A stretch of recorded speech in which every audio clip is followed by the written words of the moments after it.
I understand.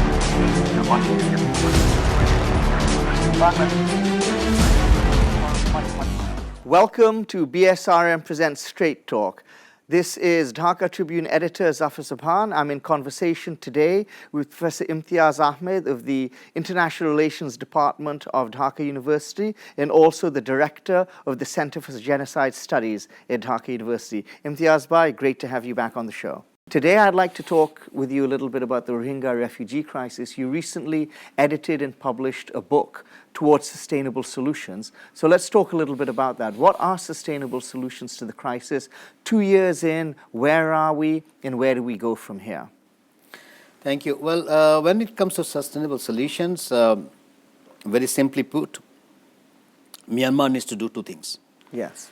One is they need to change rules or rules and regulations of some laws, maybe amend some laws, particularly 1982 citizenship law. Yeah. Because changing laws or bringing new rules will give confidence to the Rohingyas as they would know, okay, Myanmar is now serious in owning them. Let's put it that way. Yeah. So some legal changes ought to be done. That's one. Right. Number two, and this is also important, since this time, there's this allegation that you can call it genocide or crime against humanity. Something of that nature has happened.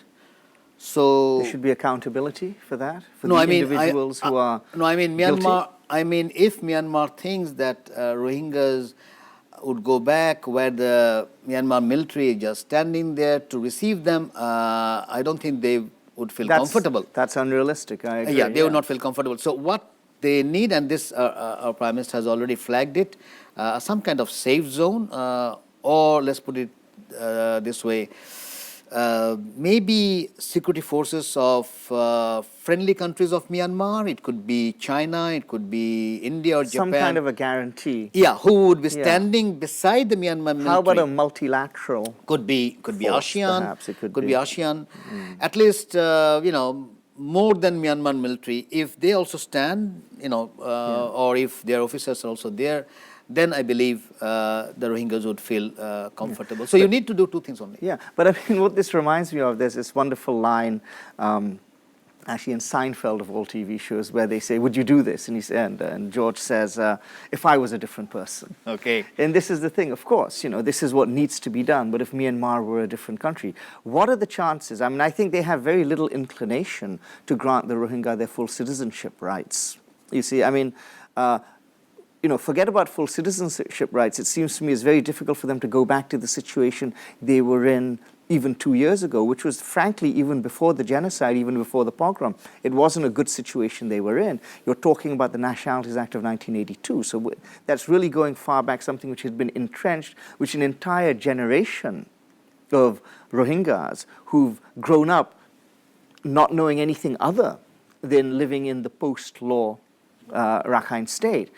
So how does one create that kind of pressure so that they're going to actually take those steps, one? And then, of course, as you mentioned, multilateral force, some kind of a guarantee for their security once they're there. I agree. I mean, if I was a Rohingya, I'd be very wary about returning to Rakhine state the way it is right now. How does one create these kinds of changes on the ground?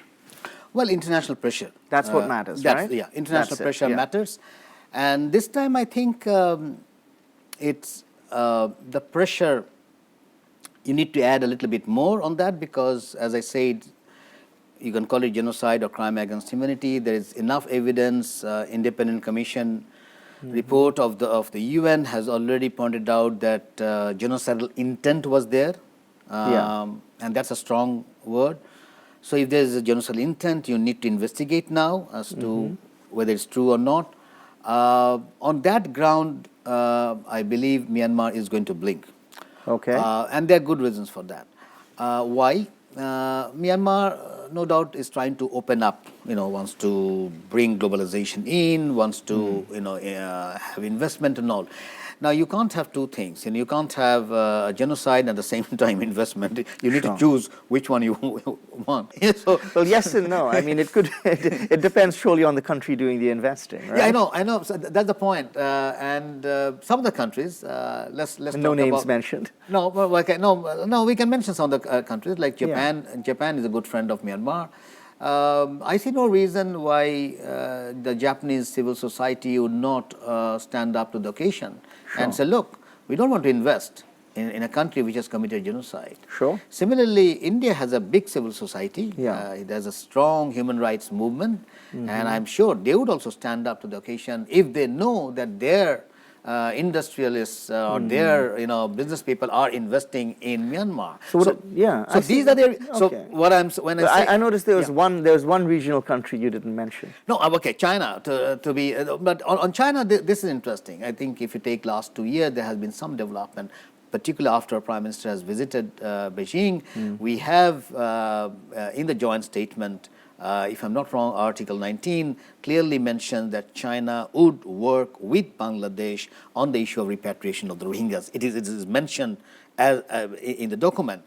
And China has openly said that we are ready to, moderate, be in the middle and. I mean, I think at the end of the day, what it seems I'm hearing is that it's going to take a lot of diplomatic maneuvering on the part of Bangladesh. At the end of the day, if we are going to move public opinion on this, that is a diplomatic effort on our part. What can we do more as a country to move the international community? Because I think it's very clear, left to their own devices, nothing's going to happen. At the end of the day, it's going to have to be from us. We have to be the first mover here, surely.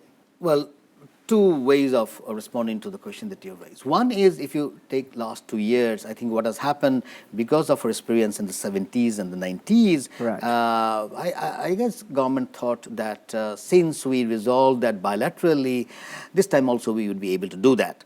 Yeah. Without realizing that this time the exodus was a bit different, or qualitatively different. I wouldn't say bit, qualitatively different, mainly because this time we have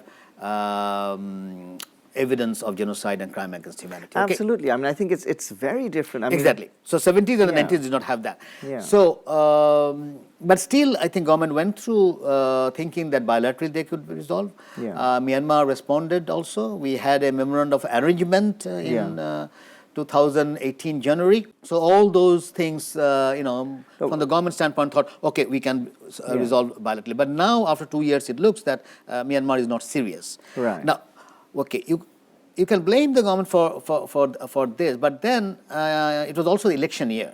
Sure. So any political government knows that election is the thing they have to work. So they didn't give as much time that was required at that particular time. But now that the election is over, the government has a 5-year mandate. So now I believe the body language will change, and it has started changing. Okay. PM has visited Beijing, and I'm sure in October she's going to Delhi, although for a different conference, but she's going to sit down with Modi, and I'm sure this issue of Myanmar, of Rohingya would be raised, and to get their support as well, now that we have support from China. As we are speaking now, there will be a trilateral meeting in New York with Myanmar, Bangladesh, and China. Right. This has not happened in the last 2 years. Yes. So this internationalization is required, and the more you have, and you're right, it's not going to, government definitely would be doing the job, but I guess whole of Bangladesh needs to work accordingly. Even the media, the gaze ought to be Myanmar. Sure. The gaze should not shift from Myanmar. So if you No, say, I agree. I mean, I've heard you say that when we were at the book launch. Right. Is that for some reason the gaze is shifted to us, and what we need to do is we need to put the gaze back on them and say that whatever the shortfalls or the shortcomings of the Bangladeshi government are, we need to understand who is the prime culprit. Absolutely. here. That's Myanmar. It's not us. No, not. I see no reason why the media should not work on who is responsible for the atrocities. Yeah. They should start digging in inside Myanmar, and on the number of industries that are investing in Myanmar. They should, line them up and shame them accordingly. The World Bank has been shamed very recently. Last week, if you have seen, that the World Bank was also putting some money, and immediately news came that the World Bank is actually empowering a genocidal regime. At the same time, I think some of the programs ought to be from Bangladesh broadcasted in Burmese and Rohingya languages. Okay. Because whatever we are speaking, they are not, they don't understand Bangla in the first place. Even English is limited. So there should be, programs, at least news on this whole issue in Burmese and also in Rohingya language, so that they know what are being discussed because Myanmar is a hard state. So it's a hard state. So it's not like that they're getting information, filtered in throughout the world. So we need to work on all those things. Yeah. No, I mean, here's the thing. I mean, it's interesting you mentioned that 2018 was difficult because it was an election year, and maybe the focus of the government was elsewhere. And now they have 5 years. There are very few domestic issues, I think, to occupy their mind. So there's no reason they can't go full throttle on this issue. And you sense that the government is moving full throttle on this issue. That they've. I mean, in a sense, you could fault them for not taking a stronger stance vis-a-vis Myanmar in trying to approach things bilaterally. On the other hand, you could say, well, they needed to exhaust all of those remedies first. So now they can go back to the international community and say, look, we tried. We did everything right. We tried every avenue of bilateral avenue of cooperation, of collaboration. Didn't work. So now we're going to come back to you. We have to appeal to the international community that, it's not going to work bilaterally. You now have to step in. You need more workshops, more seminars, more conferences in Dhaka,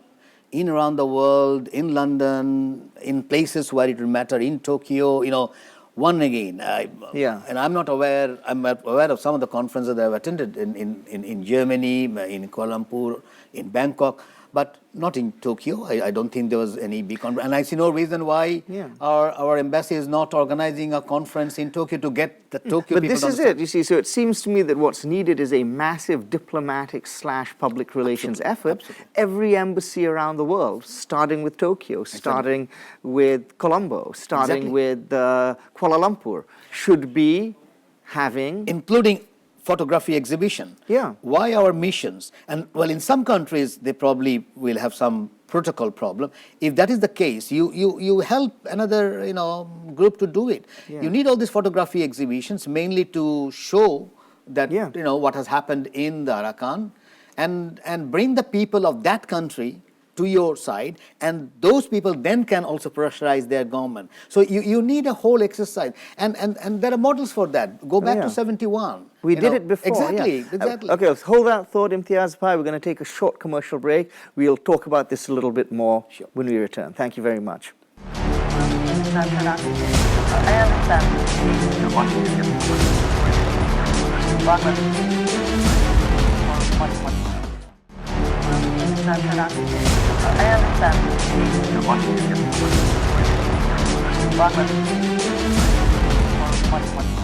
Welcome back. And Imtiaz Bhai, before the break, we were talking a little bit about how Bangladesh can win the diplomatic / public relations battle with respect to the Rohingya crisis. And I think this is really where the wheels touch the road for us. We've been doing fantastic work here for the last 2 years, but somehow the narrative seems to have shifted. Okay, and a lot of people are now finding fault with Bangladesh, and the Bangladeshi government is saying that we're not doing enough, when really the focus of all international ire should be rightfully placed on the Myanmar government, not the Bangladeshi government. But what more can we do in terms of, you'd mentioned photo exhibits, every Bangladeshi embassy around the world can get involved, and maybe even here in Bangladesh we can start initiatives to really focus the world's attention on what's happening there. Well, the cultural organizations ought to come up in a big way. Back in 71, we had Ravi Shankar, George Harrison doing fascinating work.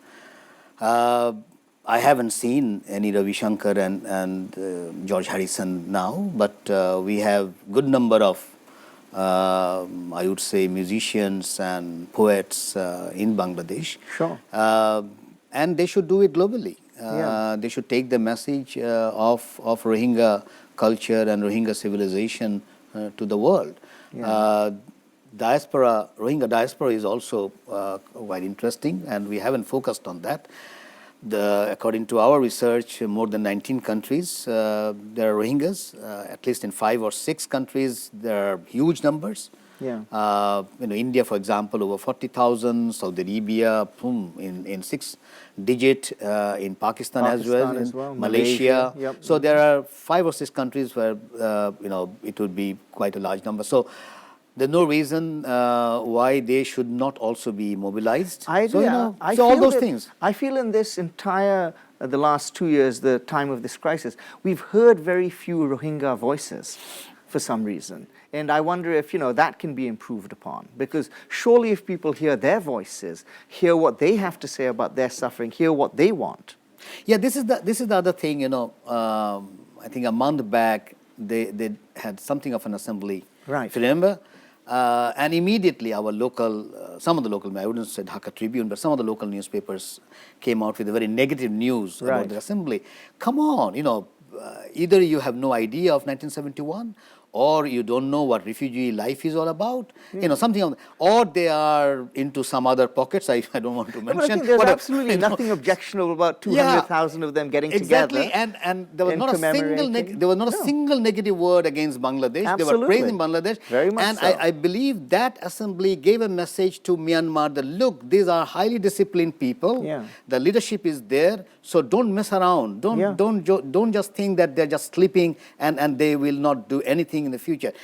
I thought that should have been the message. I agree. But look at some of the local newspapers. I'm really sorry to say. So, and that's the reason I'm saying that there should be a continuous effort of organizing workshops, seminars, to train all these people in order to know what is happening. Because sometimes they get information from some quarters or from some other countries, and immediately they think, it's a bad But what do you see about the impact it's having here in Bangladesh? Because, of course, one of the things we saw when the Rohingya first came 2 years ago, there was a massive outpouring of public sympathy for them. There was a lot of support for Rohingyas. My fear is that 2 years down the road, and this is what you're seeing, is that why are these newspapers printing inflammatory stories? In the first place, obviously, they figure there's a readership there for it. There's a market which they're trying to address. They're stoking various fears. Has that changed a little? And is that something which we need to be concerned about here?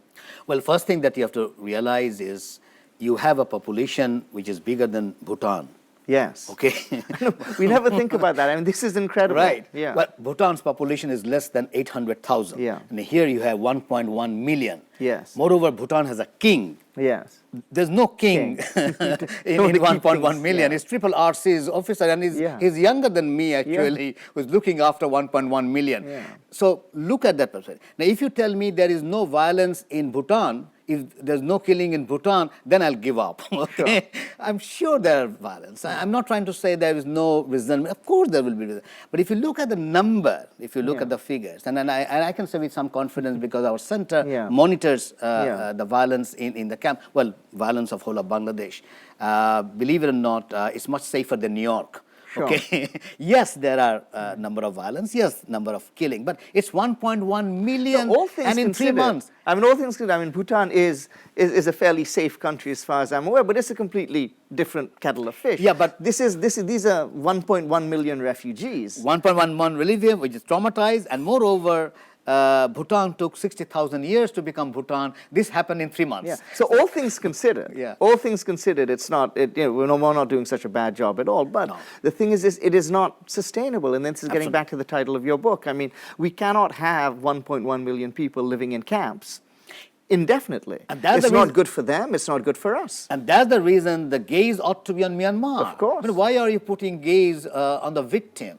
The gaze ought to be on the perpetrators. We always have gaze on the victims. You know, in many issues, believe it or not, even when it comes to a rape, you will see the victim is focused. We put the rape victim's picture, not the perpetrator. The perpetrator's picture should be there. And I can give you case after case where the victim's face is coming every day in the newspaper, but it ought to be the perpetrator. People must know who and you can say, okay, he's an alleged perpetrator, but why are you putting victim's face? So it's the same case here. Why are the gaze on the victim? The gaze ought to be on the perpetrator. Try to find out the perpetrators. No, and here's the thing, but again, what can we also do? Because it seems we've talked about winning the diplomatic battle overseas. policies. Seems internally we also need to communicate. Absolutely. Is there more we need to be doing? Because I think what is dangerous for Bangladesh is if you start having pockets of antipathy, which we're seeing, you talked about the media reports, if that grows, my understanding is that certainly around the area where the Rohingya are being housed,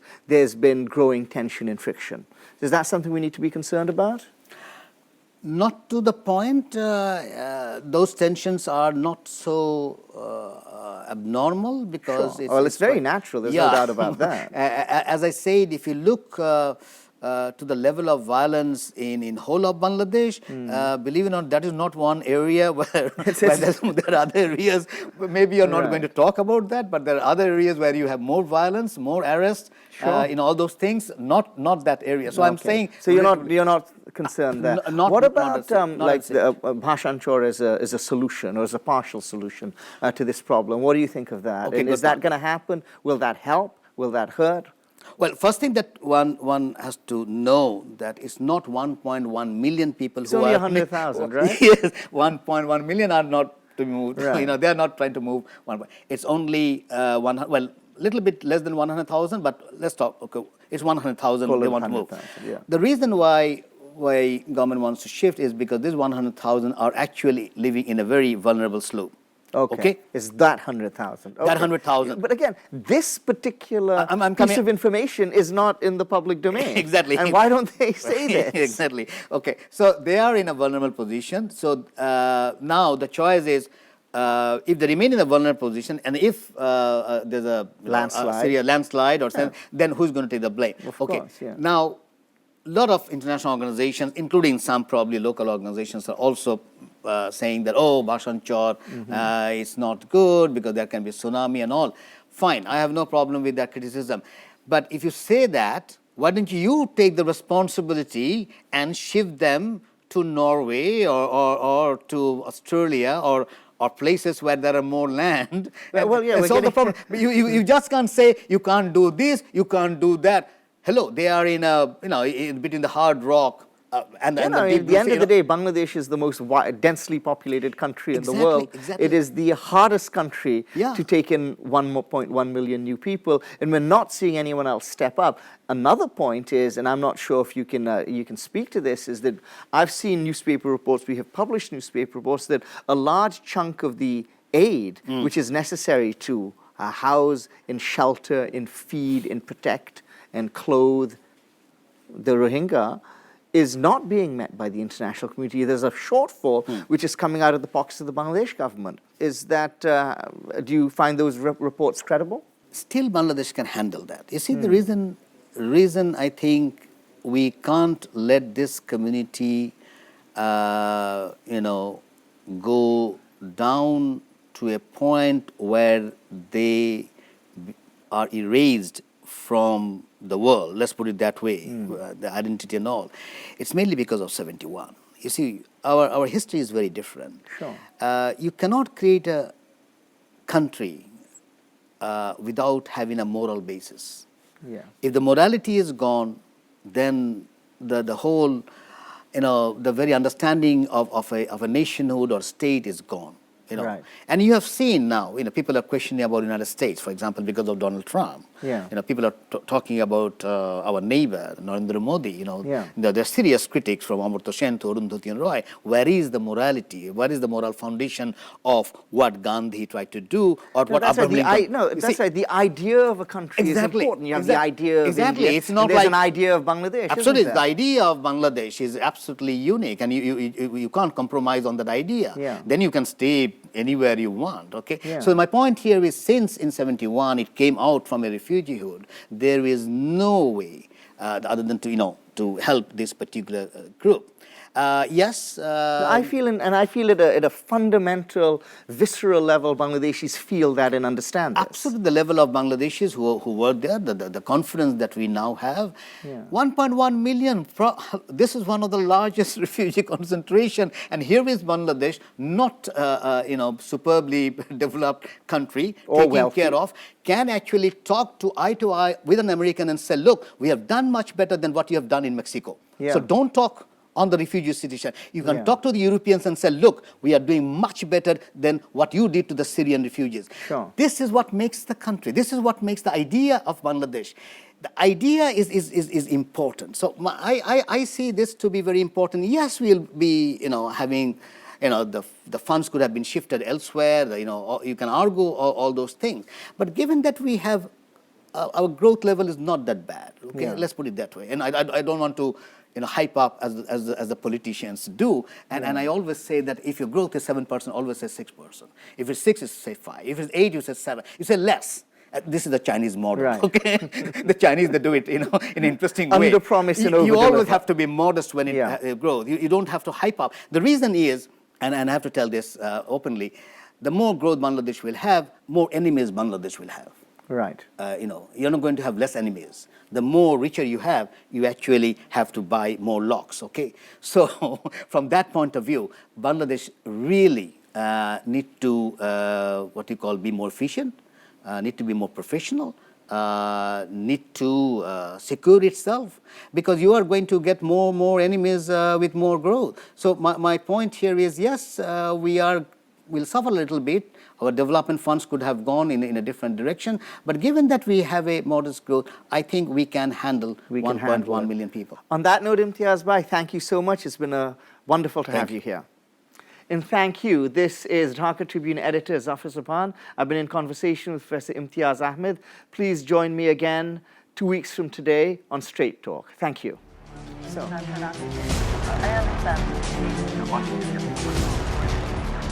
understand.